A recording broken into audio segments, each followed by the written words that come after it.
رسول اللہ وسلم علیک یا حبیب اللہ۔ ہمارے اس یوٹیوب چینل کو سبسکرائب کریں اور گھنٹی کے بٹن پر کلک کریں اور ویڈیو کو لائک، شیئر اور کمنٹ کرنا نہ بھولیں۔ اللہ تبارک و تعالیٰ کا لاکھ لاکھ شکر ہے کہ اس نے مجھے اور آپ کو یہ عید الاضحیٰ کا دن دیکھنا نصیب فرمایا ہے۔ اگر آپ حضرات اپنے ارد گرد نظر دوڑائیں تو آپ کو پتہ چلے گا کہ کئی ایسے احباب تھے کہ آپ کو ان کا چہرہ آج نظر نہیں آ رہا ہوگا، جن کو آپ نے پچھلی عید کے موقع پر دیکھا ہوگا۔ یہ دنیاوی زندگی عارضی زندگی ہے، یہ دنیاوی زندگی ٹیمپرری زندگی ہے۔ اس دنیا میں انسان زیادہ دیر تک زندہ نہیں رہ سکتا۔ موت نے ہر ایک کو آنی ہے، کوئی کہیں بھی چلا جائے، جتنی بھی دور بھاگ لے، کہیں بھی چھپ جائے، موت نے اس کو آ کر گھیر لینا ہے۔ ہر نفس نے موت کا ذائقہ ضرور چکھنا ہے۔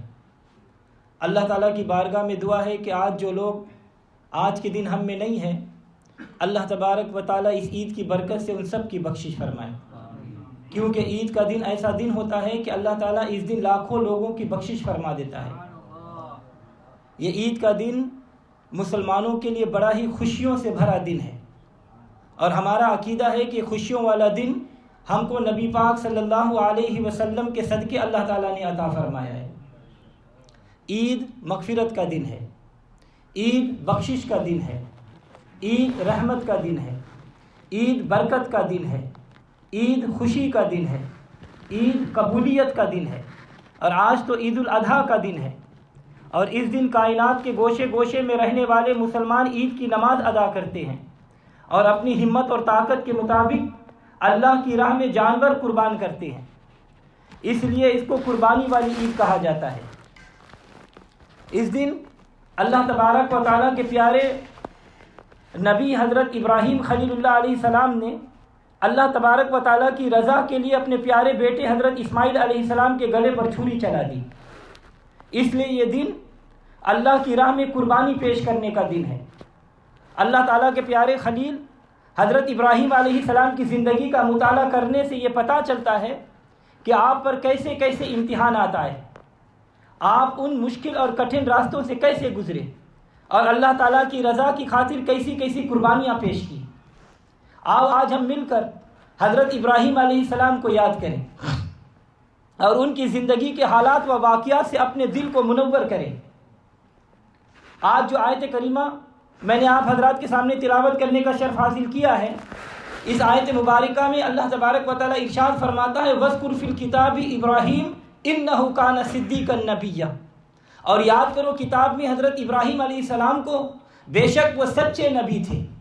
اس آیت مقدسہ میں اللہ تبارک و تعالیٰ نے ارشاد فرمایا کہ یاد کرو کتاب میں ابراہیم علیہ السلام کی سیرت پاک کو، وہ بے شک سچے نبی تھے۔ تو حضرات گرامی، اللہ تعالیٰ کے مقبول اور خاص بندوں کا ذکر کرنا اور ان کی یاد منانا اللہ تعالیٰ کی رضا اور خوشندی حاصل کرنے کا ذریعہ ہے۔ اس لیے قرآن کریم میں اللہ تعالیٰ نے کئی مرتبہ ارشاد فرمایا کہ میرے مقبول بندوں کو یاد کرو اور ان کا ذکر خیر کرو، جیسا کہ اللہ تعالیٰ قرآن پاک میں ارشاد فرماتا ہے وَاذْكُرْ فِي الْكِتَابِ مریم، اور کتاب میں مریم علیہ السلام کو یاد کرو، وَاذْكُرْ فِي الْكِتَابِ موسیٰ إِنَّهُ كَانَ مُخْلَصًا وَكَانَ رَسُولًا نَبِيًّا، اور کتاب میں موسیٰ علیہ السلام کو یاد کرو، بے شک وہ چنا ہوا اور غیب کی خبریں بتانے والا رسول تھا۔ وَاذْكُرْ فِي الْكِتَابِ إِسماعیل إِنَّهُ كَانَ صَادِقَ الْوَعْدِ وَكَانَ رَسُولًا نَبِيًّا، اور کتاب میں اسماعیل علیہ السلام کو یاد کرو، بے شک وہ وعدے کا سچا تھا اور غیب کی خبریں بتانے والا رسول تھا۔ وَاذْكُرْ فِي الْكِتَابِ إِدْرِيسَ إِنَّهُ كَانَ صَادِقًا نَبِيًّا، اور کتاب میں یاد کرو حضرت ادریس علیہ السلام کو، بے شک وہ صدیق تھا، غیب کی خبریں بتانے والا تھا۔ تو حضرات گرامی، ان آیت مبارکہ میں اللہ تبارک و تعالیٰ نے فرمایا کہ اے قرآن پڑھنے والوں، مریم علیہ السلام کے واقعہ کو یاد کرو، اے قرآن پڑھنے والوں، سیدنا موسیٰ علیہ السلام کو یاد کرو۔ اے قرآن پڑھنے والوں حضرت ادریس علیہ السلام کو یاد کرو۔ اے قرآن پڑھنے والوں حضرت ابراہیم علیہ السلام کو یاد کرو۔ اے قرآن پڑھنے والوں حضرت اسماعیل علیہ السلام کو یاد کرو۔ تو الحمدللہ ہم اہل سنت و جماعت قرآن کریم کو مانتے ہیں اور احکام خدا بندی کو تسلیم کرتے ہیں۔ ہم اللہ والوں کی یادیں مناتے ہیں اور ان کا ذکر خیر کرتے ہیں، اور نبی پاک صلی اللہ علیہ وسلم کا میلاد بھی منعقد کرتے ہیں۔ اور ہماری گھروں میں، ہماری محفلوں میں، ہماری مسجدوں میں کبھی جشن عید میلاد النبی کا اہتمام ہوتا ہے، کبھی معراج النبی کا جلسہ ہوتا ہے، کبھی یوم صدیق اکبر، کبھی یوم فاروق اعظم، کبھی یوم عثمان غنی، کبھی یوم حضرت علی رضی اللہ تعالیٰ عنہ منایا جاتا ہے، اور ہم کبھی خواجہ غریب نواز کا عرس مناتے ہیں، کبھی داتا علی حجویری کا عرس مناتے ہیں، کبھی اعلیٰ حضرت کا عرس مناتے ہیں، کبھی اخندزادہ سیف الرحمن کا عرس مناتے ہیں، اور کبھی مجدد الفسانی کا عرس مناتے ہیں، اور غوث اعظم شیخ عبد القادر جیلانی رحمۃ اللہ علیہ کی 11ویں شریف کی محفل بھی منعقد کرتے ہیں۔ تو یہ محفلیں، یہ عرس منانا اللہ والوں کی یاد تازہ کرنے کے لیے ہم منعقد کرتے ہیں۔ تو اللہ والوں کی یاد منانا اور میلاد النبی شیان شان طریقہ پر منانا اور عرس اور محافل کا انعقاد کرنا، یہ سب قرآن کریم کے حکم کے عین مطابق ہے۔ تو میں عرض کر رہا تھا کہ اللہ تبارک و تعالیٰ نے فرمایا وَاذْكُرْ فِي الْكِتَابِ إِبْرَاهِيمَ إِنَّهُ كَانَ صِدِّيقًا نَبِيًّا، اور یاد کرو کتاب میں ابراہیم علیہ السلام کو، بے شک وہ سچے نبی تھے۔ تو حضرات گرامی، ایک رات ابراہیم علیہ السلام نے خواب میں دیکھا کہ میں اپنے بیٹے کو ذبح کر رہا ہوں، اور انبیاء اکرام کا خواب بمنزل وحی الہی ہوتا ہے، اس لیے کہ آپ سمجھ گئے کہ میرا خدا مجھے اپنے بیٹے قربان کرنے کا حکم دے رہا ہے۔ فوراً اپنے لخت جگر نور نظر کو قربان خدا بندی پر قربان کرنے کے لیے تیار ہو گئے۔ آپ جانتے ہیں کہ اگر بیٹے کی قربانی کر کے اللہ تعالیٰ کی رضا حاصل ہو جائے تو بہت سستا سودا ہے۔ شیطان کو حضرت ابراہیم علیہ السلام کی ادا پسند نہ آئی، اور اس نے سوچا کہ اگر ابراہیم علیہ السلام اس میں کامیاب ہو گئے تو میں ناکام ہو جاؤں گا۔ تو وہ دوڑتا ہوا آپ کے گھر پہنچا۔ حضرت حاجرہ تشریف فرما تھی۔ پوچھا کہ تمہارا شوہر کدھر ہے؟ تو حضرت حاجرہ نے بتایا کہ دونوں باپ بیٹے سیر و تفریح کے لیے باہر گئے ہیں۔ تو شیطان کہنے لگا کہ نہیں، تم دھوکے میں ہو، ابراہیم آج تیرے بیٹے کو ذبح کرنے کے لیے لے گئے ہیں، اٹھو اور اس کو بچا لو ورنہ پچھتاؤ گی۔ حضرت حاجرہ نے فرمایا کیا کبھی کوئی باپ بھی اپنے بیٹے کو ذبح کرتا ہے؟ ابراہیم علیہ السلام کو اپنے بیٹے سے بڑا پیار ہے۔ شیطان نے کہا نہیں، انہیں رب کا حکم ہے۔ حضرت حاجرہ نے فرمایا کہ اگر رب تعالیٰ کا حکم ہے تو یہ ایک اسماعیل ہے، اگر ہزاروں بھی اسماعیل بھی ہو تو ان کے اشارے پر قربان کرتی چلی جاؤ۔ تو ماں کا دل بے حد نرم ہوتا ہے۔ شیطان اس نے سوچا کہ یہاں پر وہ کامیاب ہو جائے گا، لیکن وہاں پر وہ ذلیل ہو گیا۔ پھر اسماعیل علیہ السلام کے پاس پہنچا اور کہا کہ آج تمہیں حضرت ابراہیم علیہ السلام ذبح کرنے کے لیے لے جا رہے ہیں۔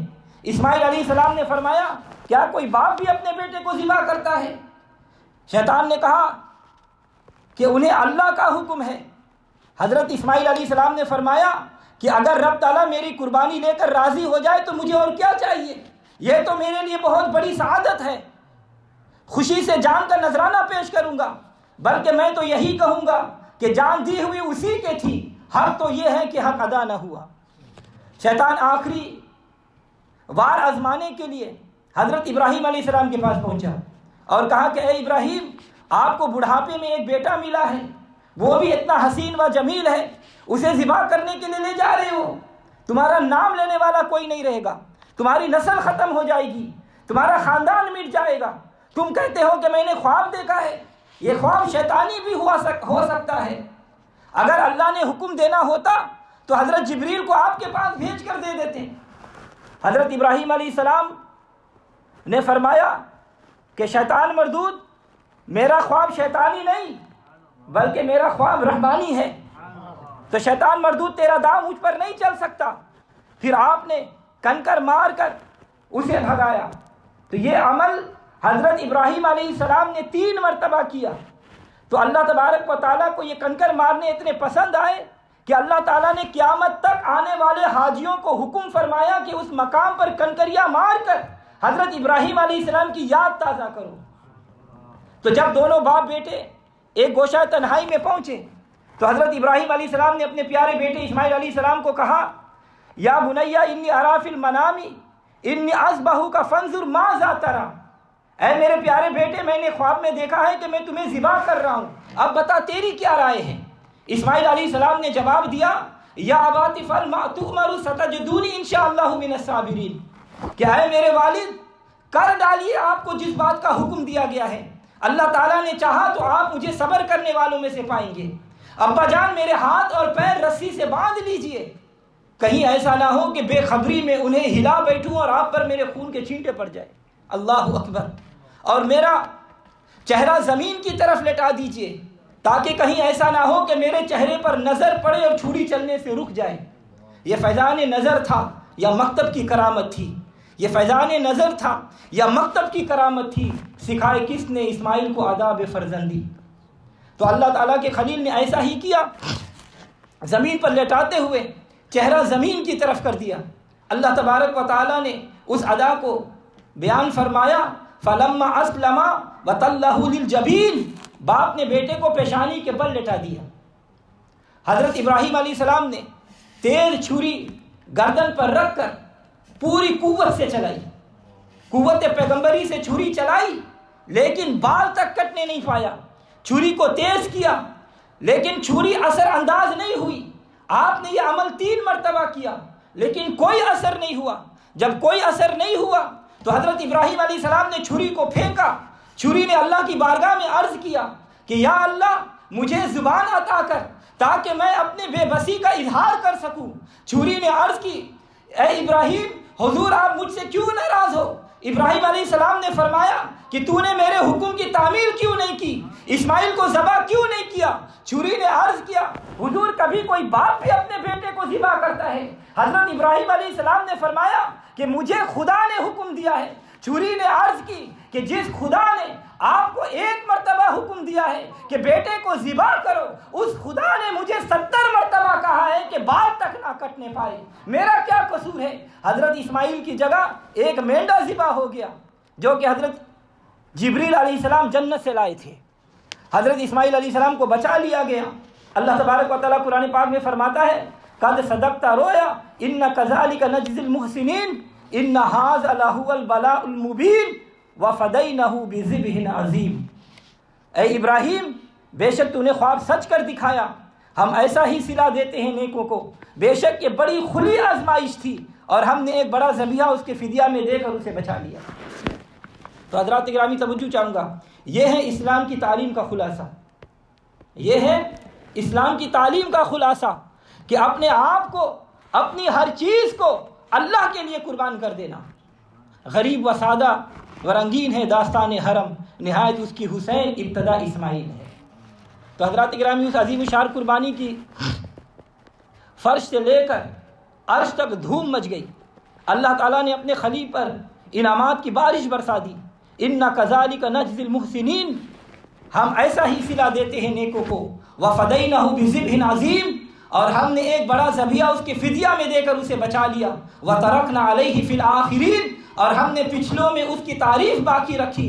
سلام علی ابراہیم، سلام ہو ابراہیم پر، انہ من عبادنا المؤمنین، بے شک وہ ہمارے اعلیٰ درجے کے کامل الایمان بندوں میں سے ہیں۔ وبشرنہ باسحاق نبیا من الصالحین، اور ہم نے اسے خوشخبری دی اسحاق کی کہ غیب کی خبری بتانے والا۔ وبارکنا علیہ واسحاق، اور ہم نے برکت اتاری اس پر اور اسحاق پر۔ یہ انعامات اللہ تبارک و تعالیٰ نے اپنے خلیل پر فرمائے۔ تو حضرات گرامی، حضرت ابراہیم خلیل اللہ کو جس بیٹے کو قربانی کرنے کا حکم دیا گیا تھا وہ کون ہے؟ حضرت اسماعیل علیہ السلام یا حضرت اسحاق علیہ السلام؟ یہاں پر یہودی یہ کہتے ہیں کہ یہ قربانی حضرت اسحاق علیہ السلام کی ہوئی ہے۔ ہمارے لیے دونوں محترم ہیں، ہم دونوں پر ایمان رکھتے ہیں۔ قرآن کریم اور تاریخی حالات سے اس پر گواہ ہے کہ یہ قربانی حضرت اسماعیل علیہ السلام کی ہے، قربانی میدان منع میں ہوئی ہے، اور حضرت ابراہیم علیہ السلام نے جس جگہ حضرت اسماعیل علیہ السلام کو لٹایا، حاجیوں کو حکم ہے کہ اسی جگہ جا کر قربانی کرو، تو قربانی کی جگہ میدان منع ہے، اس پر سب کا اتفاق ہے، اور میدان منع مکہ میں ہے، اور حضرت اسحاق علیہ السلام ساری زندگی مکہ آئے ہی نہیں، حضرت اسحاق تو ساری زندگی ملک شام میں رہے، اور اگر حضرت اسحاق علیہ السلام کی قربانی ہوتی تو ان کی یادگار ملک شام میں ہوتی، لیکن قربانی کی جگہ تو مکہ میں ہے، میدان منع تو حضرت اسماعیل علیہ السلام کے چلنے پھرنے کی جگہ ہے، تو تسلیم کرنا پڑے گا، ماننا پڑے گا کہ قربانی حضرت اسماعیل علیہ السلام کی ہوئی۔ اور جب حضرت ابراہیم علیہ السلام نے اسماعیل علیہ السلام کی قربانی پیش کی تو اللہ تبارک و تعالیٰ نے فرمایا کہ اے ابراہیم قد صدقت رؤیا، اے میرے پیارے خلیل تم نے اپنے خواب سچ کر دکھایا، اور یہ کوئی معمولی امتحان نہیں تھا، ہم نے تمہاری قربانی قبول فرما لی اور تمہارے بیٹے کو بچا لیا اور اس کے فدیہ میں جنت سے دمبا بھیج دیا۔ اللہ تبارک و تعالیٰ کو سیدنا ابراہیم علیہ السلام کی ادا اتنی پسند آئی کہ قیامت تک حضور صلی اللہ علیہ وسلم کے صاحب استطاعت امتیوں پر واجب ہو گیا کہ وہ عید الاضحیٰ کے موقع پر جانور ذبح کر کے سیدنا ابراہیم علیہ السلام کی سنت کی یاد کو تازہ کریں۔ اور سیاستہ کے حدیث ابن ماجہ میں ہے، حضرت زید بن ارقم رضی اللہ تعالیٰ عنہ سے روایت ہے کہ صحابہ اکرام رضوان اللہ تعالیٰ علیہم اجمعین نے ایک دن حضور صلی اللہ علیہ وسلم کی بارگاہ میں عرض کیا کہ یا رسول اللہ یہ قربانیاں کیا ہیں؟ تو آپ صلی اللہ علیہ وسلم مبارک نے ارشاد فرمایا کہ تمہارے باپ حضرت ابراہیم علیہ السلام کی سنت ہے۔ صحابہ اکرام نے عرض کیا یا رسول اللہ صلی اللہ علیہ وسلم ہمارے لیے اس میں کیا ثواب ہے؟ تو آپ صلی اللہ علیہ وسلم مبارک نے فرمایا کہ ہر بال کے بدلے میں نیکی ہے۔ تو صحابہ نے عرض کیا یا رسول اللہ صلی اللہ علیہ وسلم اون کے بارے میں کیا خیال ہے؟ تو آپ صلی اللہ علیہ وسلم مبارک نے ارشاد فرمایا کہ اون کے ہر بال کے بدلے میں ایک نیکی ہے۔ اور ابن ماجہ میں ہے کہ حضرت سیدنا ابو ہریرہ رضی اللہ تعالیٰ عنہ سے روایت ہے کہ حضور صلی اللہ علیہ وسلم مبارک نے ارشاد فرمایا کہ جس شخص میں مالی وسعت ہو اور وہ قربانی نہ کرے تو ہماری عیدگاہ کے قریب بھی نہ آئے۔ اللہ تعالیٰ ہم سب کو قربانی کرنے کی توفیق عطا فرمائے۔ تو حضرات گرامی، قربانی بظاہر ایک جانور کو خدا کے نام پر ذبح کر دینے کا نام ہے، لیکن یاد رکھو کہ قربانی کا مقصد صرف جانوروں کو ذبح کر دینا نہیں، بلکہ در حقیقت قربانی کی روح یہ ہے کہ بندہ ایک خاص فداکارانہ جذبہ اخلاص سے اپنے قلب اور دماغ کو منور کر کے اپنے اندر اثار اور تقوی اور پرہیزگاری کا کمال پیدا کر لے۔ دیکھیے قرآن کریم کتنے واضح اور صاف لفظوں میں قربانی کا مقصد بیان فرماتا ہے۔ اللہ تعالیٰ ارشاد فرماتا ہے لَن يَنَالَ اللَّهُ لُحُومُهَا وَلَا دِمَاؤُهَا وَلَكِنْ يَنَالُ التَّقْوَىٰ مِنْكُمْ کہ ہرگز خدا کے بارگاہ میں نہ قربانیوں کا گوشت پہنچتا ہے نہ ان کا خون، البتہ تمہاری پرہیزگاری جو اللہ کی بارگاہ میں پہنچتا ہے۔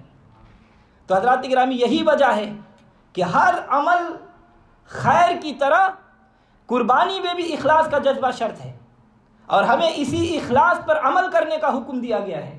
اللہ تعالیٰ قرآن پاک میں ارشاد فرماتا ہے قُلْ إِنَّ صَلَاتِي وَنُسُوكِي وَمَحْيَايَ وَمَمَاتِي لِلَّهِ رَبِّ الْعَالَمِينَ کہ اے محبوب صلی اللہ علیہ وسلم آپ فرما دیجئے کہ بے شک میری نماز اور میری قربانی اور میری زندگی اور میری موت اللہ کے لیے ہے جو سارے جہانوں کا پالنے والا ہے۔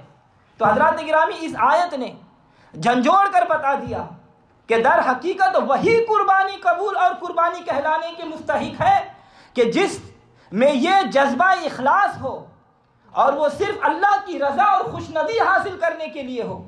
لیکن افسوس تو یہی ہے کہ آج ہم مسلمان صرف خون کے چند قطرات بہا دینے کو قربانی سمجھ بیٹھے ہیں، اور ہم خلیل اللہ اور دوسرے جلیل القدر پیغمبروں کی سنت مبارکہ کے مقدس آلہ کو فراموش کر بیٹھے ہیں۔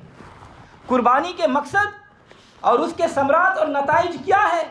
بہت کم ایسے اہل نظر ہیں جو قربانی کے پردے میں چھپے ہوئے جذبات وفاداری کے جلووں کو نظارہ کر سکے۔ ہاں البتہ وہ بندگان خدا کہ جن کی آنکھوں میں بصارت کی روشنی کے ساتھ دلوں میں بصیرت کا نور بھی ہے، وہ جانتے ہیں اور وہ پہچانتے ہیں کہ جب تک ابراہیم کی فطرت نہ ہو پیدا، جب تک ابراہیم کی فطرت نہ ہو پیدا، قربانی بھی ازر ہے، عبادت بھی ہے نمرود۔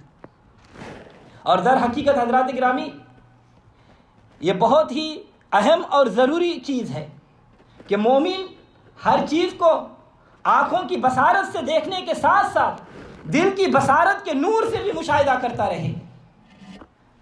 اور سیدنا ابراہیم علیہ السلام نے رضا الہی کی خاطر اپنا وطن، مال، جان، اولاد سب کچھ قربان کر کے دنیا کو یہ سبق دیا کہ اے خدا کے ماننے والوں اور اس کی محبت کے دعوے داروں، اس دعویٰ میں تم اس وقت تک سچے نہیں ہو سکتے جب تک تم اس کے فرمان پر اپنا سب کچھ قربان کرنے کے لیے تیار نہ ہو جاؤ۔ تو انشاءاللہ اس موضوع پر آج جمعہ میں بیان کروں گا۔ تو حضرات گرامی، ظاہر میں نگاہیں تو یہ دیکھتی ہے کہ قربانی میں بندے کا مال خرچ ہوتا ہے، مگر یاد رکھو کہ قربانی کرنے سے مال گھٹتا نہیں، بلکہ قربانی کرنے سے مال بڑھتا چلا جاتا ہے، کیونکہ قربانی کا فلسفہ یہ ہے کہ جو چیز بھی خدا کی راہ میں قربان کی جائے وہ ہرگز کم نہیں ہوتی، بلکہ وہ ہمیشہ بڑھتی چلی جاتی ہے۔ اور عید الاضحیٰ کے موقع پر قربانی کی جاتی ہے تو ظاہر ہے کہ جتنے کا جانور خریدا جاتا ہے اس میں اتنی مالیت کا گوشت حاصل نہیں ہوتا۔ قربانی پیش کر کے بندہ عملی طور پر یہ ثابت کرتا ہے کہ اگر مجھے گوشت کی ضرورت ہوتی تو میں گوشت ہی خرید لیتا، اتنا مہنگا جانور نہیں خریدتا۔ تو قربانی یہ ظاہر کر رہی ہے کہ اللہ کے حکم پر قیمتی جانور پر چھری چلائی جا رہی ہے، اور پھر گوشت کے 3 حصے کیے جائے، یعنی گوشت کی تقسیم کرنا یہ بھی ایک قربانی ہے۔ حضرت ابو ہریرہ رضی اللہ تعالیٰ عنہ سے روایت ہے کہ رسول اللہ صلی اللہ علیہ وسلم مبارک نے فرمایا کہ جو صاحب نصاب ہو اور قربانی نہ کرے وہ ہمارے عیدگاہ کے قریب بھی نہ آئے۔ تو مسئلہ یہ ہے کہ قربانی واجب ہونے کی کچھ شرائط ہے۔ مسلمان ہو، غیر مسلم پر قربانی نہیں، مقیم ہو، مسافر پر بھی قربانی نہیں، مالدار ہو، صاحب نصاب ہو، یعنی صدقہ فطر اس پر واجب ہو۔ غریب آدمی پر قربانی واجب نہیں، البتہ اگر دے دے تو ثواب ملے گا۔ مرد ہو یا عورت، اگر وہ صاحب نصاب ہے تو اس پر قربانی کرنا یہ واجب ہے۔ اور حضور صلی اللہ علیہ وسلم مبارک نے 2 مینڈا ذبح کیا اور اعلان فرمایا کہ یہ قربانی میری طرف سے ہے اور میری ان لوگوں کی طرف سے ہے جو قربانی نہیں کر سکتے۔ تو حضرات گرامی دیکھا، حضور صلی اللہ علیہ وسلم نے ان غلاموں پر بھی کرم کر دیا جو قربانی کرنے کی حیثیت نہیں رکھتے۔ تو قربانی کرنا یہ حضور صلی اللہ علیہ وسلم کی سنت ہے۔ اس سے آدمی کو بے شمار دنیاوی اور دینی فائدے حاصل ہوتے ہیں۔ قربانی کرنے والے کے تمام گناہ معاف کر دیے جاتے ہیں۔ قربانی کرنے سے اللہ اور اس کے محبوب صلی اللہ علیہ وسلم کا قرب حاصل ہوتا ہے۔ قربانی کرنے سے دل میں تقوی اور پرہیزگاری کا جذبہ پیدا ہوتا ہے۔ قربانی سے دنیا اور آخرت کی بلائیں دور ہو جاتی ہے۔ ہم سب کو چاہیے کہ قربانی کیا کرے، اور جو قربانی نہ کر سکے، استطاعت نہ رکھتے ہو، ان کے لیے بھی ثواب حاصل کرنے کا طریقہ میرے نبی صلی اللہ علیہ وسلم نے بتا دیا۔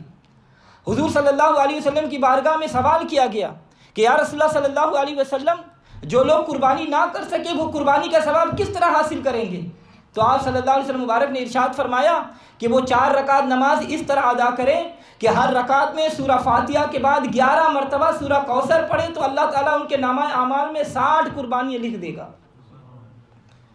تو حضرات گرامی، حدیث مبارکہ میں حضرت برا بن عازب رضی اللہ تعالیٰ عنہ سے روایت ہے کہ حضور صلی اللہ علیہ وسلم سے سوال کیا گیا کہ یا رسول اللہ صلی اللہ علیہ وسلم، کون سے جانور ہیں جن سے قربانی نہیں کرنا چاہیے، جن سے ہم بچیں؟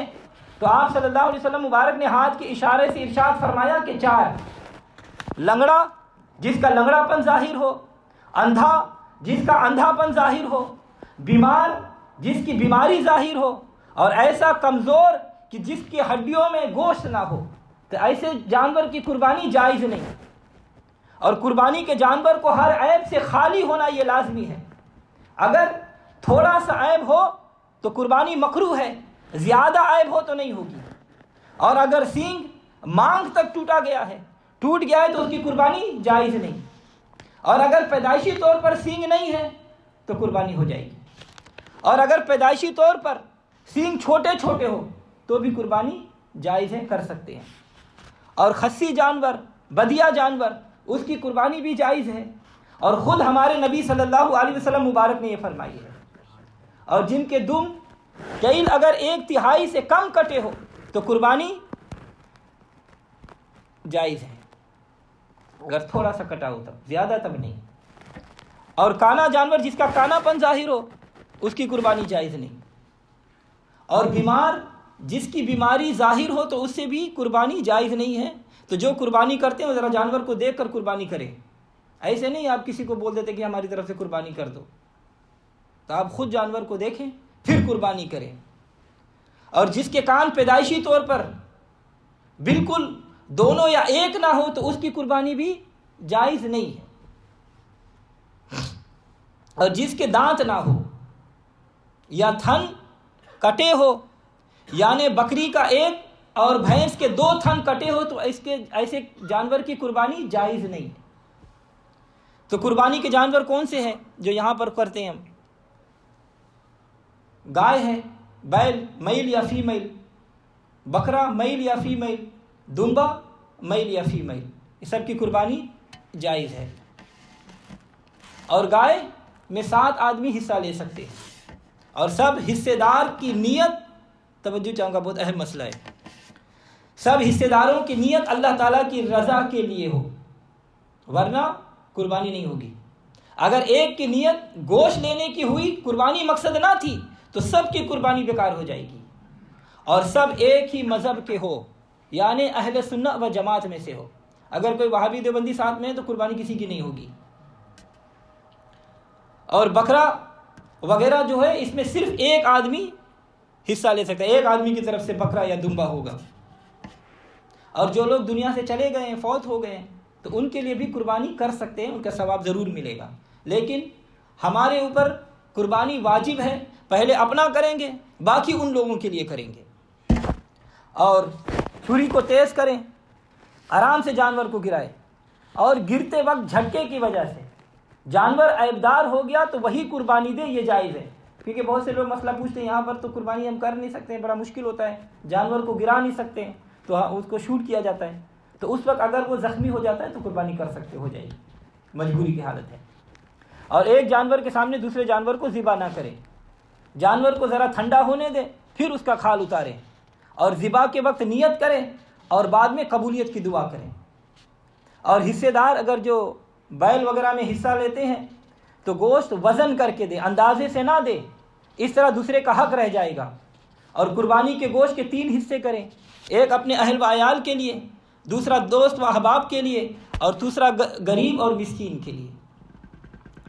اور ایک اور مسئلہ بس، معرج النبوت میں لکھا ہوا ہے یہ ایام تشریق کا دن ہے، 9 ذی الحجہ کی فجر سے 13 کی عصر تک ہر نماز کے بعد 1 مرتبہ پڑھنا واجب، 3 مرتبہ سنت ہے، مستحب ہے۔